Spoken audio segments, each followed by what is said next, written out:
How's it going, you guys? Pokemaster Kenny here, and today I am not alone. I am with the Joshua Sutherland. What's up, Josh? Hello, hello.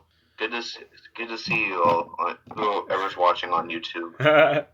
So today we're going to be actually dual commentating on the set review for Battle Styles. For those who don't know, Battle Styles is the next set aside from Shining Fates.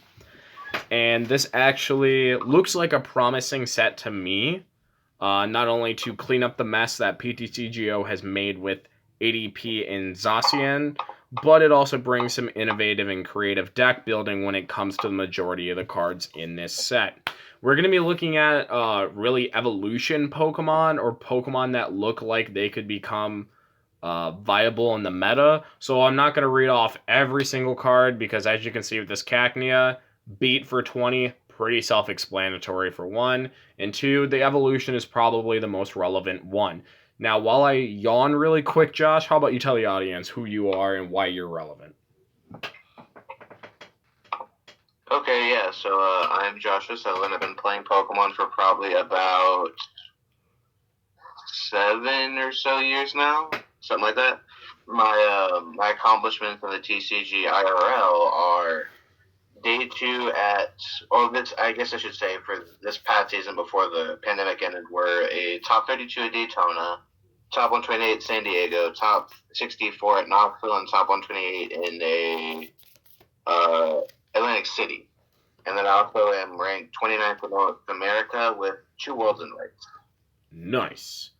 Alright, so let's get into this set review. We have a Cacturn, 120 HP, colorless, switch your opponent's active with one of their bench Pokemon, and a Thorny Punch does 130 if you have a dark energy attached to it, which is a grass and a colorless. I don't think that's too relevant or too good in my opinion, but, you know, someone, somehow, some way might come across and play it. The problem I have with this card is it's not even a single strike Pokemon, so it can't quite abuse the special energy to do more damage. And grass isn't really a relevant weakness as of right now, because Zacian is resistant to it, and so are most of the metal type Pokemon going forward with it. So yeah. Pardon me. We have a Durant, 90 HP for 2 colorless, is a Devour. If you guys didn't play back then, in 2011, there was a Devour Durant for a single metal energy, which did this exact effect, where for each Durant in play, you discard the top card of your opponent's deck. I don't think it's too relevant now. Mainly because in Expanded, that one is just 100 times better because it's a single metal. You are able to access Lana's Rod and Life Dew. In Standard, you don't have access to that. You constantly have to twin energy this thing. You have no way to really stop cards from being, from preventing your opponent from taking knockouts other than 4 dolls, and there's no way to loop dolls, to my knowledge, right now without like a Delmise effect, so... Durant just seems kind of lackluster in my opinion right now. Who knows what kind of support they'll pop up later with it, but it's just all in time. Vivillon is a grass stage 2, 120 HP. I wanted to look at this card and talk about it because for a single colorless energy, you heal all damage from 2 of your opponent's bench Pokemon. So in either standard or expanded aggro, you could run this as a 1-1-1 line. And if something gets heavily damaged or your opponent tries to chip at something, you could just use that attack and heal damage for both of them, let the Vivillon die, and then just stick up your attacker again and just start swinging. I don't know if people will start doing that or not. I doubt they will, but it's a big, like, thought going into it, I guess. So then we have Flapple V and Flapple V Max.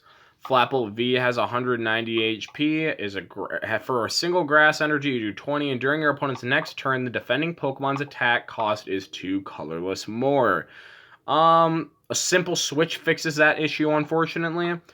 But aside from that, I feel like that first attack could be really good if switch becomes less relevant. But unfortunately, it's not going anywhere as long as Zacian is legal. And then the second attack does 120. The Flapple VMAX, on the other hand, for a grass and 2 colorless, I need to sleep more, folks.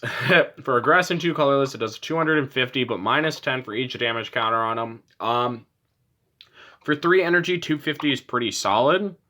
For a 3 prizer, though, not really, as there are a lot better things that hit 250 that are 2 prizer. If you ADP GX attack, you, for 3 energies, essentially hit 260. 10 more than this, you could put a Vitality Band, but if you get hit once, your damage output's already being capped low. If you get hit by a Zacian under the Altered Creation GX attack, you're hitting 0 damage, which is really, really, really bad. So that's my thoughts on Flapple. It also has a 3 retreat, so you're not able to abuse buff padding onto it, which is one of the biggest hindrance I think is in it. There's little ways to boost the HP other than maybe Big Charm, but because the damage output is as low as it is, I don't see it going anywhere. I'm going to skip over the Entei. We have an Emboar, which is the first since, I think, Cosmic Eclipse. It's a single strike Pokemon, which is a new phase thing, I guess. It's their before V Unions come out, where it's a specific type. It's like Team Aqua, Team Magma from back then. The ability Fighting Fury Stance is your single strike Pokemon's attacks do 30 more damage to your opponent's active Pokemon as long as Emboar is in play. So I think that's pretty solid. What I would put it in, I have no idea. I feel like people are going to try something with the Urshifu VMAX and probably mustard that thing on the board, which is a card we'll see a little later on in this list because I personally like Emboar. It's just the requirements right now to get it on the board, aside from a rare candy play, is kind of limited, but I guess we'll see in the end what kind of play Emboar will end up seeing. We had this cool Salazzle for 2 colorless energy, Taunt and Burn. This attack does 90 times the number of each special condition on your opponent's active Pokemon. I think this card is really, really neat because it actually has the potential to knock out a Zacian for 2 energies with having little requirements. To my knowledge, Josh, Metal Goggles doesn't stop like Yellhorn or anything. It just stops abilities, right? Yeah, it just stops the abilities from damage counters. So if you use Yellhorn against a Zacian, you're hitting 180 with weakness. But if you use the Weepin' Bell and use Poison and Burn it along with a Yellhorn, you are able to hit 270 damage, knocking out a lot of things in the meta, but that doesn't include the burn and the poison damage, which will bring it up to 300. A Leon will do 330, and a Vitality Band 340. As you can see, the damage can start piling up really high. The one hindrance to this would unfortunately be the Metal Goggles, but the moment that Metal Goggles rotates, Salazzle could finally take its place and just start clapping Zacian left and right. But this deck does have access to Tool Scrapper, so who knows what might end up happening with this one. I'm going to skip over to the Electabuzz, and Electivire doesn't really do anything. Tapu Koko V. This is our second one. I don't know how I feel about this. I feel like it could be snuck in Pikarom because it has 20 plus 40 for each energy on your attached to all of your opponent's Pokemon. So, say in a mirror match against Pikarom, they full blitz and they're not fully aware of the Tapu Koko V sitting into your hand. You can go, they full blitz onto the active, or they full blitz 3 energies on their board in any way they like. And then you go Tapu Koko V, Tapu Koko Prism Star, attach onto the Tapu Koko V, Dance of the Ancients, energy switch onto it, and now you just blew up a completely fresh Pikarom. This will probably force them to play a little more conservatively because now Pikarom has that tool to where it can hit the mirror match harder than ever because they have to think conservatively and when is the right time to full blitz and how many energies should I place on the board, especially in expanded where they can still be extremely aggressive, but this puts the opponent in the position of what am I going to do, because Marshadow can actually abuse this thing, and just for 4, 8, 2 for 3 energies on the board, you actually knock out a clean Pikarom with weakness, which is really ridiculous.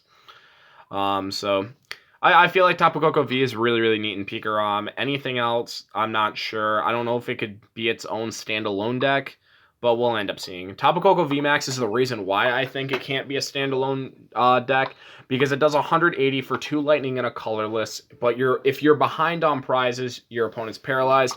If it read 180 damage and your opponent was paralyzed, I think Tapu Koko VMAX would be really, really good and be one of the ways to innovate the meta or shape the meta. Because now that forces switch plays. But now your opponent, if they take a prize, they now can play a switch. Well, okay, let me explain this a little weird.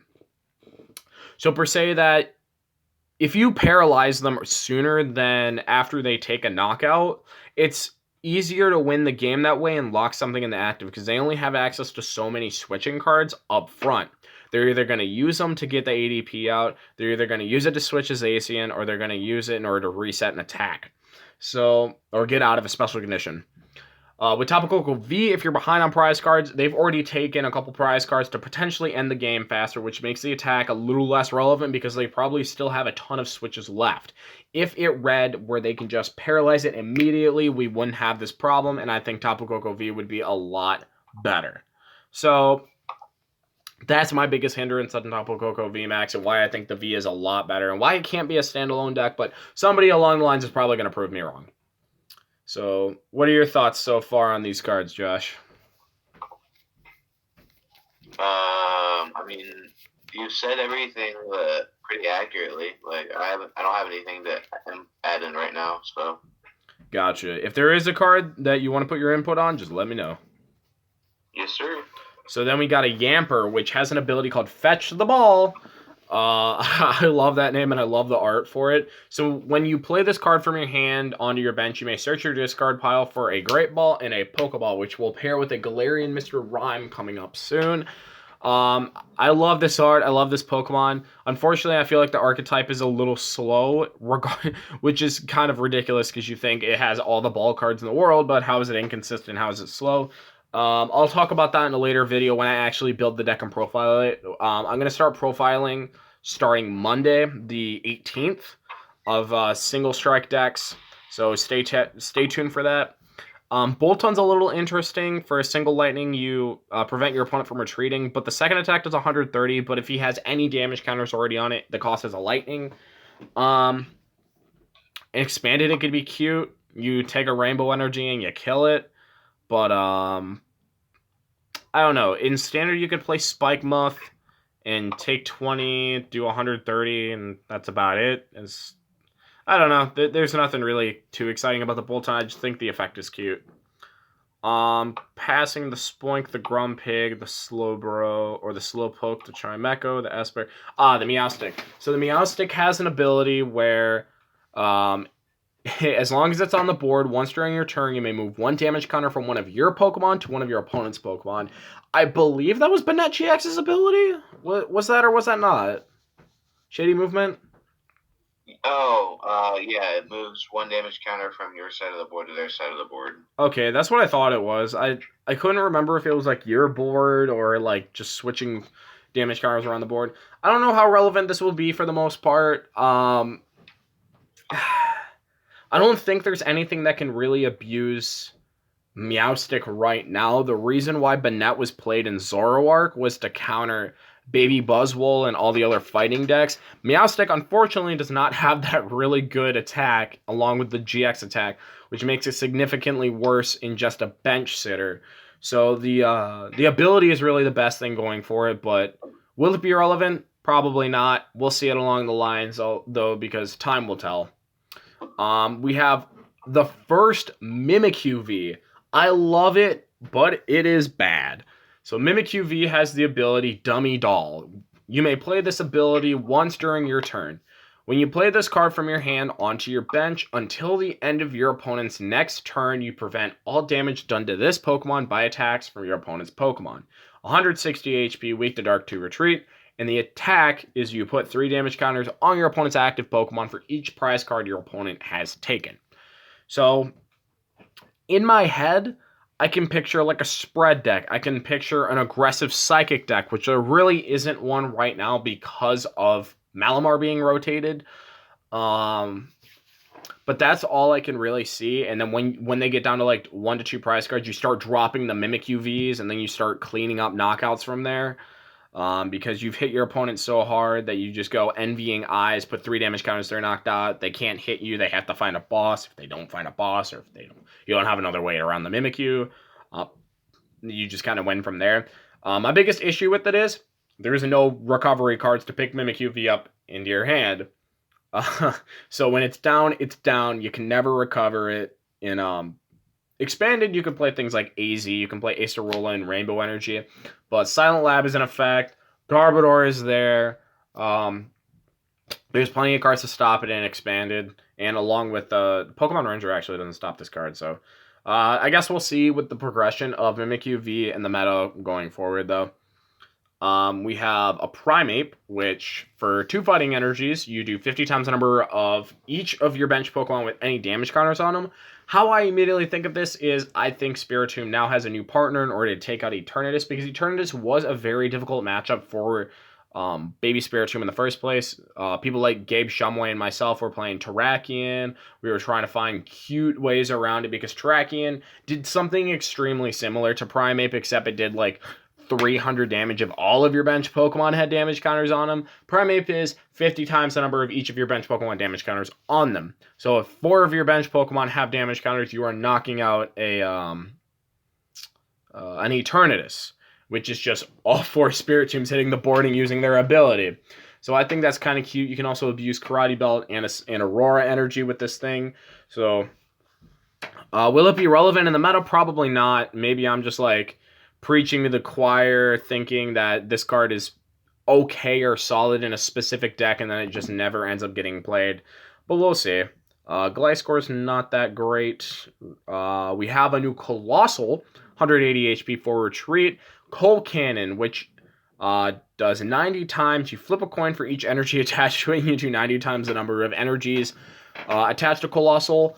I'm questioning this card's playability only because I know we have the other Colossal to pair with it, but that requires it to be a 2-2 split.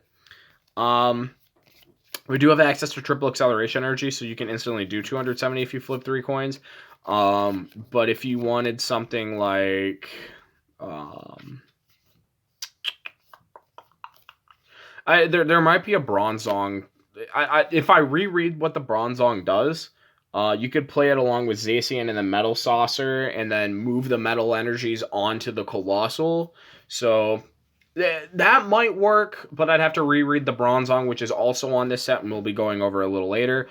But if you play it with the double Colossal, you're completely fine, and that's, I feel like, is the best way to play it. It being a stage 2, it's pretty hard to get out, and so we'll end up seeing later along the lines how it goes. We have Urshifu V and Urshifu V Max. Urshifu V, single strike. For a single fighting, you search your deck for 2 fighting energies and attach them to this Pokemon, and then shuffle your deck. For 2 fighting and a colorless, does 180, and you can't use Impact Blow during your next turn. But single strike Urshifu V Max, 330 HP, 3 retreat, 3 colorless, you do beat down for 100. I think that's pretty solid in my opinion, because sometimes you're hitting a lot of things for weakness. And I say sometimes a lot because it's like, you know, there's a lot of dark types in the meta right now that need to be taken down by fighting. And 100 damage isn't anything to laugh at, as you still have single strike energies, which we'll go over a little later as well. And for 3 fighting and a colorless, G Max 1 below, you do 270, you discard all energies from them. And this attack's damage isn't affected by any effects on your opponent's active Pokemon. So you laugh in the face of Zamazenta, you laugh in the face of Decidueye, you laugh in the face of anyone who says, you cannot attack me, or anything like that. Essentially, this is going back to what I called a couple days ago, caveman format, me have big Pokemon, me attack, me win. Just because this card represents that perfectly, because nothing will stop this card from doing what it needs to do other than its own consistency of being able to recurse energies over and over and over, which it does have a neat engine, which we'll go over a little later, and I'll gladly bring over the deck. I'm actually excited to profile you guys this deck. We have a Golbat and a Crobat line here. Golbat, once during your turn, when you play this card from your hand to evolve, you draw 2 cards, and Crobat draws 3. I think it's pretty neat, but I wish the Golbat had free retreat. Do I feel like this is the new replacement in Eternatus? No. I feel like it could be cute in Eternatus to keep consistency so you don't get reset stamped. Post-rotation, maybe, now that we have access to a new supporter called card called Phoebe, which we'll look at a little later. You're able to use Phoebe, so you don't have to play the poison variant. You can just play a little more aggressively with the bats, but the problem is finding the way to get out your bats and Eternatus at once, but we also have a level ball reprint, so we'll end up seeing inevitably what ends up happening. So, I know Josh is kind of crying right now in the corner, like, oh no, my Zamazenta V's. The Luke Metal god himself. Slowbro is not too relevant, neither is the Haunch Crow. There's the Houndoom. So Houndoom has single strike roar for 130 damage, or 130 HP. Wow. The ability is once during your turn, you search your deck for a single strike energy card and attach it to one of your single strike Pokemon. Then you shuffle your deck. If you attach the energy to that Pokemon, you put 2 damage counters on it, which there are plenty of ways to maneuver around this. I have a very, very spicy way of doing it in the form of, I'm not going to say it. I'm going to save it for the video. You're just going to have to wait until Monday. So this is kind of acting like a turbo, kind of, it acts as like a turbo. You're able to load up your Urshifu. There's a card called Vitality Jar, which we're going to look at, which recovers the energies, bringing them back into the deck. You just kind of hit hard really, really fast as long as you get your Houndooms in play. Even if you just get 3, you attach an energy for the turn and you're able to get it. So Houndoom, I feel like, is one of the best cards in the set. Then we have Tyranitar V, which I personally feel like is the best card in the set, aside from Urshifu, VMAX, and Houndoom. Do I feel like, in my opinion, I feel like it is the best card in the set. 1, 230 HP. 2, I'm not biased against Tyranitar, but the attacks are really, really good. Cragalanche for 60 for a Dark and 2 colorless. You discard the top 2 cards of your opponent's deck. And Single Strike Crush for 240 for 2 Dark and 2 colorless. You discard the top 4 of your deck. I thought it was your opponent's. My bad. So it's less good than I thought about it.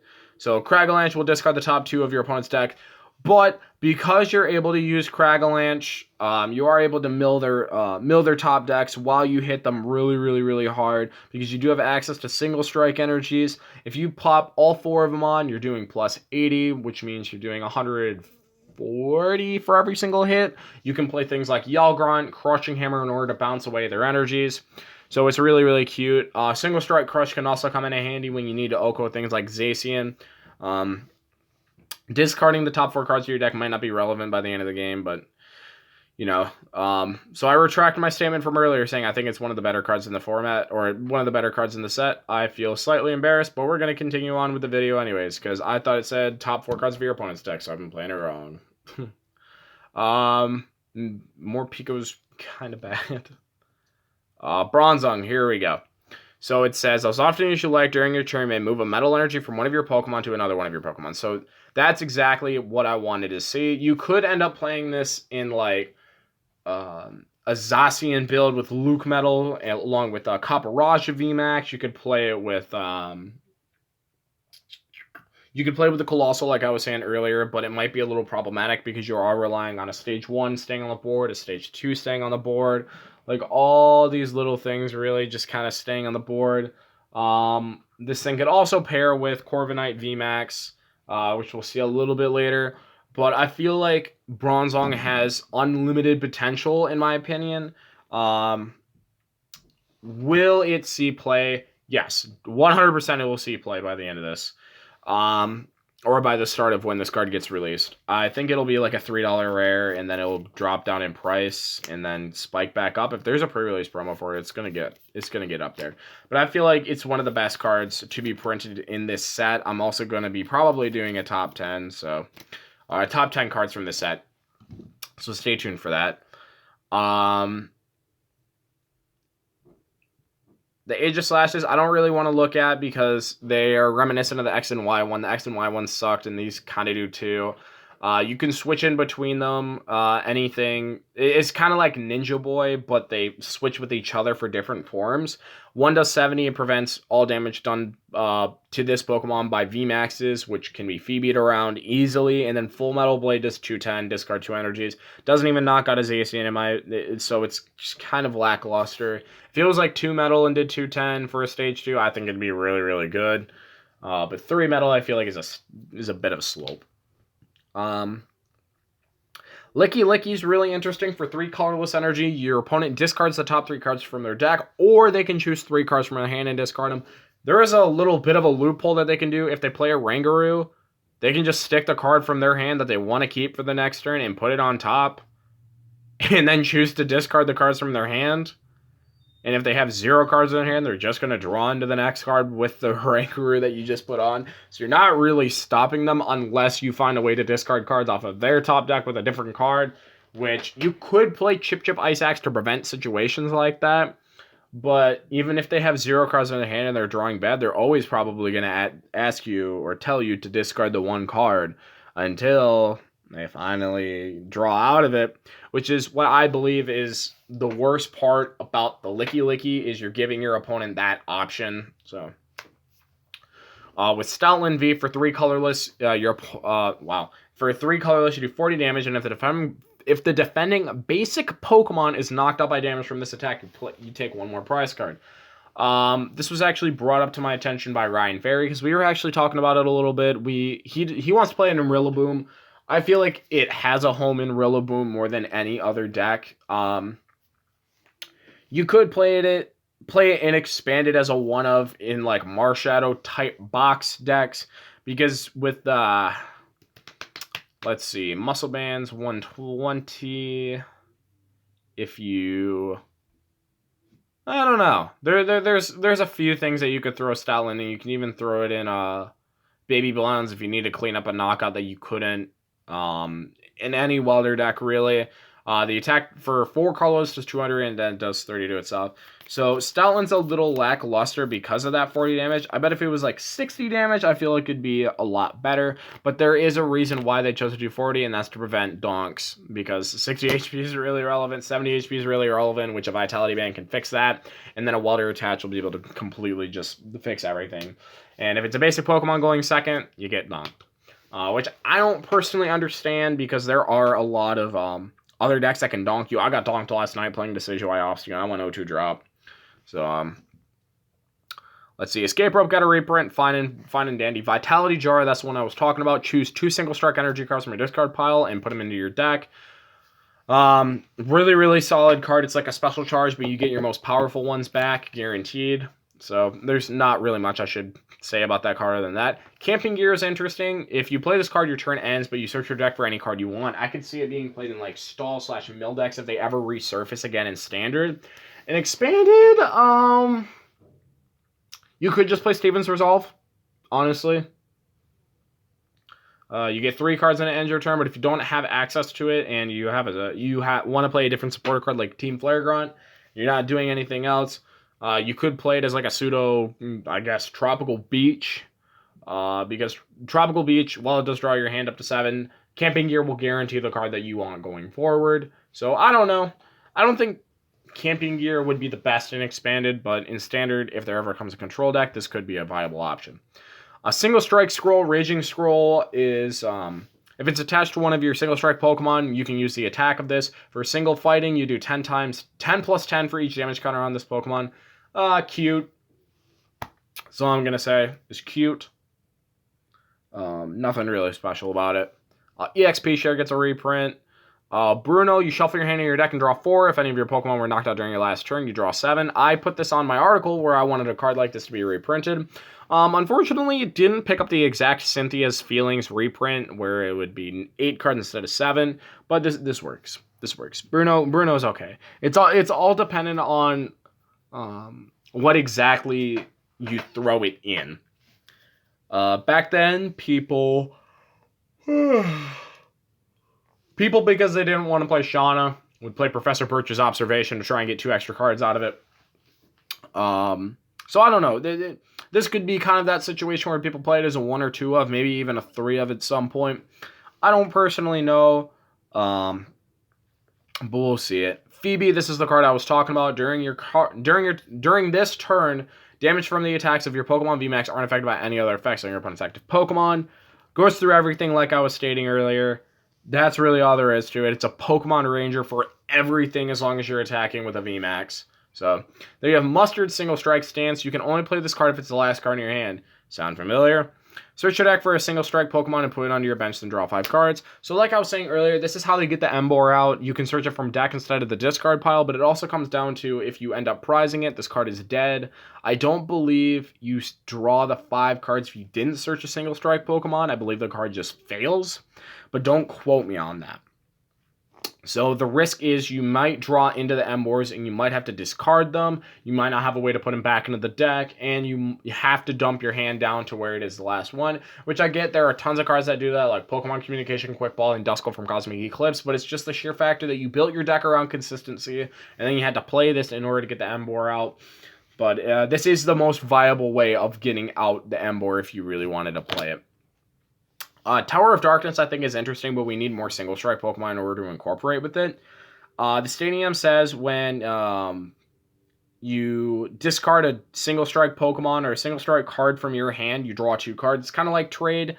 Those extra 2 cards can go a ways, but just because there's not a lot of single strike Pokemon in the deck or in the format, in the form of like Urshifu, Tyranitar, Houndoom, and I already forgot the Emboar, Tepig, Pignite, Houndour.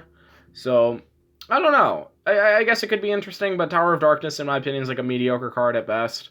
Watch me put it on like the top 10 list and bite my own words. Single Strike Energy is, as long as it's attached to a single strike, it can only be attached to a single strike Pokemon. Wow. While it's attached there is a Dark and a Fighting, but it only provides 1 at a time, and then your attacks do 20 more damage to your opponent's active Pokemon, which is really, really good. It boosts the damage up really, really high, and you can easily get them back with the Houndoom and Vitalogy. So that's the single strike set. Now let's go to the Rapid Flow. Rapid Flow, here's the Weeping Bell. When you place Pokemon from your hand to evolve one of your Pokemon during your turn, you may leave your opponent's active Pokemon burned and poisoned. Really good with combo with Salazzle, play it with Scoop Up Nets and things like that. Victory Bell, not too good. Kricketune V, I feel like is a really, really good and underrated card for the most part. Stage Elation, I think that's how you pronounce it. Once during your turn, you may draw your hand up to 3 if it's below, and then if this Pokemon is in your active, you draw 4. You can only use this once per turn, though, along with only a single Kricketune. So... you can't like Ace a Roll or AZ it back up and play it back down and reuse it. They did that intentionally, for like donk decks. So, yeah, I think Kricketune neat. Will I throw it in every deck? No, but I think, it has its place somewhere. Cherrim has an ability, Spring Blossom, where as often as you like during your turn, you attach a grass energy from your hand to one of your Pokemon, except Pokemon with the rule box, so that's like Vs, GXs, EXs, etc. Anything that states that it takes more than 1 prize. So, I like it. In Expanded, you can play with Shining Genesect and Wishful Batons and crap like that, but I don't know if it's actually worth playing right now, as the best Grass-type Pokemon is a GX, which you can't attach it to because of the rule box rule. So, we'll see. There is a Tapu Bulu right here, where it does 80 plus 80 if you discard all energies off of it. 160 is not really relevant. Zacian tanks a hit. A lot of things tank a hit from it. So, if anything really becomes relevant to where it's weak to grass, this is where Bulu Cherrim shines. But until then, unfortunately, it's not really good. We have a Victini V again and a VMAX. The V does 10 plus, and if your opponent's active as a V, it does 50, and then it does 120 for a Fire and a Colorless, and you discard all energy from this Pokemon. Not really the best in the world, but 2 energies for 120 is okay, I guess. The VMAX has Spreading Flames, the exact same attack on the other V. You attach 3 fire from your discard pile on your Pokemon any way you like, and Victory Max for a Fire and a Colorless does 100, and if your opponent's active as a V, you do 120. I think it's neat. Not the best, but 2 energy 220 is pretty good. You can play things like Giratina, not Giratina Prism, sorry. You can play Giratina to bounce off Coating Metal energy, so you hit weakness and knock out really anything that's weak. Any metal type Pokemon, any grass type Pokemon that's weak to fire. So, we'll see how relevant it is. Heatmore is another interesting card. Sorry, Ryan. For 3 colorless energy, you do 70 damage, and then you flip 2 coins for each head. You discard an energy attached to your opponent's active Pokemon. All I can say is Baba Booey. That card's really neat. Welder attach, Glimwood Tangle, flip 2 heads, Crushing Hammer even at the beginning of the turn. You can annihilate an entire setup of what your opponent just did.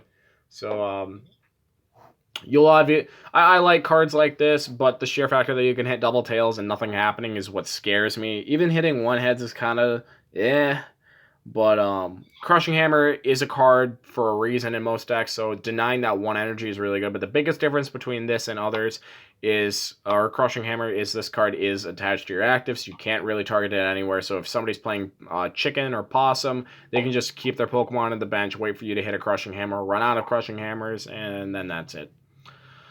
The Sizzlipede, as long as this Pokemon is in play, whenever your opponent flips heads for a burned Pokemon between turns, that Pokemon remains burned, 130 for 4, and then your opponent's active Pokemon is now burned. Not good. There's a Kingdra that I absolutely love the name of for, and I love the ability and the attack. Like, I love this card. Lord of the Ocean Depths. When your active Pokemon is knocked out by damage from an opponent's attack, you may choose any number of water energy attached to that Pokemon and move them to this Pokemon. And then Aquaburst, for a single water, you do 40 times the number of water energy. So think of it this way. You do 4 times 9, that's 36. You're one-shotting everything in the format, and you're never going to lose those energies because they're always going to be bouncing onto other Kingdras as long as you have Kingdras in play. You can play things like Frostmoth to just load all the energies up at once.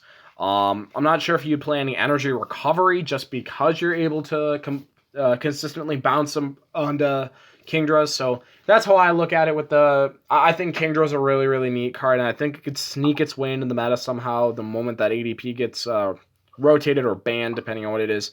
Galarian Mr. Rhyme for 2 colorless does 10 plus 40 for discarding item cards in your hand that have ball in its name. So, pretty good, pretty good. We have, how many ball cards in the format, Josh? We have like 16. We have Pokeball, Great Ball, Quick Ball, Cherish Ball, Level Ball. So 5, so that's 20. No. Yeah, we have 20 ball searches coming out when the next set comes. 5 times. Level Ball. Yeah, so I'm not doing the math right now, but that's a lot of damage. That is a lot of damage. The problem I have with it, though, is just the sheer factor of you need to hit all those cards, and you need to keep them in your hand. If your opponent reset stamps you and you don't have access to anything recovery-wise aside from the Yamper, that's what it is. Aside from the Yamper, it gets really, really, really tough in order to consistently spam them. So, one moment. I just need to mute the conversation so that we don't get any more notifications popping up on my phone. There we go. So, we have Octillery, which has the ability Rapid Strike Search. Once during your turn, you search for a Rapid Strike card and put it into your hand and then shuffle your deck. You can't play more than one in a turn, so that's really, really balanced compared to what a lot of people actually thought. They thought it stacks, and I'm like, no, sir, it does not. We have an Empoleon V, which has the ability Emperor's Eyes. As long as this Pokemon is in the active spot, your opponent's basic Pokemon in play have no abilities except for Pokemon with rule boxes. As it states on the card, Pokemon V, GXs, etc. have rule boxes. It says it on the bottom right, V rule, so... Swirling Slice for water and 2 colors does 130, and then you move an energy from this Pokemon to one of your bench Pokemon. I feel like Empoleon was a waste. I feel like Empoleon could have been better if they just stopped them. If they stopped Vs, like the Vs and GXs are what needs to be stopped. I get they're scared of having another Wobbuffet-based card in the meta, but Zacian needs to slow down, ADPZ needs to slow down, they have access to Crobat and Dedenne, and who's to say you don't even start this card? Who's to say you're not playing a deck that plays around? So, even a Stealthy Hood could be an easy fix about this, I think. Does Stealthy Hood, it prevents abilities, right?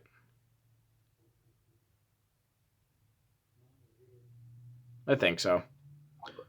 So, yeah, I think Empoleon's pretty epic, but it was a waste of potential in my opinion. We have a Jellicent for 2 waters where it does 10 times the number of water energy in your discard pile. I have no idea why that was printed. If it was a single water, it'd be a lot better, but we don't have access to Aqua Patch, so how we'd be able to spam them consistently would be Frostmoth, but then you'd have to destroy consistency because you have to have over 36 energy cards in your discard pile in order to hit relevant damage, which is really sad because that only leaves 24 slots left, and 4 lines are going to be going to the Jellicents, and then whatever supporters / items you need in order to search them or get out of bad hands. So, in Expanded, I have no clue how this deck will work. You have access to compressors and Duskulls and everything else. You have access to Duskull in Standard now, but because of how tight the list will be, it's going to get really cute. We have a Luxray where it does 40 and 10 to one of your opponent's Pokemon on the bench, and then you switch it with one of your bench Pokemon so you can play it was like a doll-based deck. And then for a Lightning and a Colorless, you do 100, and if your opponent's active has any damage, you do 100 more. So it Okos as Zacian if you end up using doing 40 and just 40 anywhere to one of your opponent's Pokemon. So if you do 40 and then you hit it for 200 damage, that Okos it immediately. Vitality Band, Slash, and Slice. Zigzagoon Pings could also do it after certain things taking place, like a full metal wall. So I feel like Luxray could be cute. Claydol is interesting. For a single colorless, you attach psychic energy from your discard pile onto your Pokemon any way you like until the total number of energy attached to your Pokemon is the same total. Wow, it's the same total of the energy attached to your opponent's Pokemon. No idea how I feel about this card. If you're knocking out everything, shouldn't you just be attaching and using Turbo Patch anyways with this? So, Necrosma V is interesting. For 220, you do Psychic Energy, you do 20 to 2 of your opponent's bench Pokemon. And then for Special Laser, if this Pokemon has any special energy attached to it, it does 120 more damage. You can play this with Horror Psychic Energy, do 20 to them, do 220, do 220 to them, and then if they hit you, that's an extra 20. You do Oko Zacian with that, so that's like the cutest part about this card. How you load it up, like I said, you could play the Claydol or you can play the Turbo Patch engine. I don't really know. I don't personally like this card, but it's pretty neat in my opinion. We have an Orbeetle with Life Explosion for each energy attached to this. For each energy attached to this Pokemon, you may search your deck for a Stage 2 Pokemon. Or for each energy attached to this Pokemon, you search your deck for a Stage 2 Pokemon, excluding Orbeetle, and put it onto your bench. I like this card. I don't think it's going to be defining in any way, shape, or form.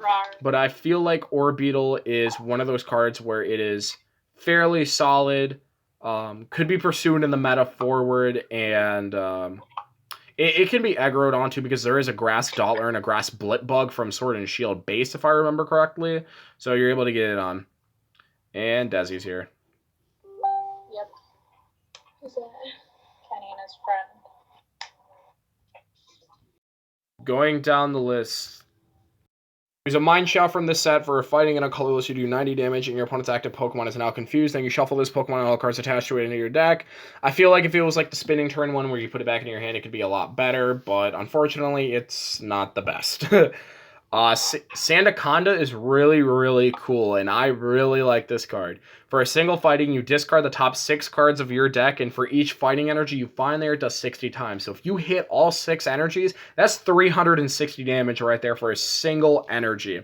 Not only is that just insane in my opinion, but I feel like there are ways to abuse it. You are able to use things like Oranguru. You can play the majority of your deck being fighting energies. You can play Clay to thin out your deck of your item cards and leave energies there. You could also end up discarding the energies and then claying into the energy recyclers and putting them back into your deck so that you have better odds at hitting them. I love this card, and I love that it got printed and Sandaconda finally has a semi-playable card. Phalanx does, for fighting in colors, 20 times the number of each of your Rapid Strike Pokemon in play. Not too relevant in my opinion. I feel like it's cute at most, but it can only do up most of 120 damage. So Urshifu VMAX Rapid Flow, for a single fighting, it does 30 plus 120 if this Pokemon was brought into your active spot. That's a lot of damage for one. For a single energy, which I like. And then for 2 fighting and a colorless, you discard all energy from this Pokemon, and this attack does 120 damage to 2 of your opponent's bench Pokemon. I was theorying this last night because I was trying to think of ways to make this card work, and I came down to this simple solution. You Gale Thrust something, you Gale Thrust 2 different things, you let them knock out your Rapid Flow Urshifu, and then you go ahead and you double knock out things. You double knock out 2 VMAXs with Rapid Flow. So Or you set up multiple knockouts by hitting into stuff with really anything and then rapid flowing them and sniping them with telescopic sight and other things like that, which is really, really cool. And I think this card has a lot of potential, but it unfortunately it lacks what the other brother does, which is the speed of the energy recovery. But the special energy on this actually does provide 2, so we're going to look into that in just a minute. Steelix isn't too good. Bisharp isn't too good. Corviknight V. For a single metal, the defending Pokemon can't retreat during your next turn. And then Sky Hurricane for 2 metal and colorless does 190, and this Pokemon can't use Sky Hurricane during your next turn. Corviknight VMAX has an ability Luster Body, where it prevents all effects of your opponent's abilities done to this Pokemon. And for a 2 metal and a colorless, it does 240, and this Pokemon can't use Gmax Hurricane. So how I can see this working. You play Memory Capsule and Lucario Melmetal. You attach the Memory Capsule, use Gmax Hurricane to do 240. The next turn, Sky Hurricane. And because you can't use Gmax Hurricane, you go into the Sky Hurricane. Because you just use Sky Hurricane, you can't use Gmax. You can use Gmax Hurricane, which is cute. With Full Metal Wall, it has 350 HP. It has 0 retreat, so if you slam down a Goggles, 380 is the key number to hit. You can also play it with Bronzong and Cheryl to prevent it from dying, and you can just have this endless loop of just preventing hitting them for damage. And I just realized you can't use Metal Goggles and Memory Capsule, so you're going to have to play one of the two.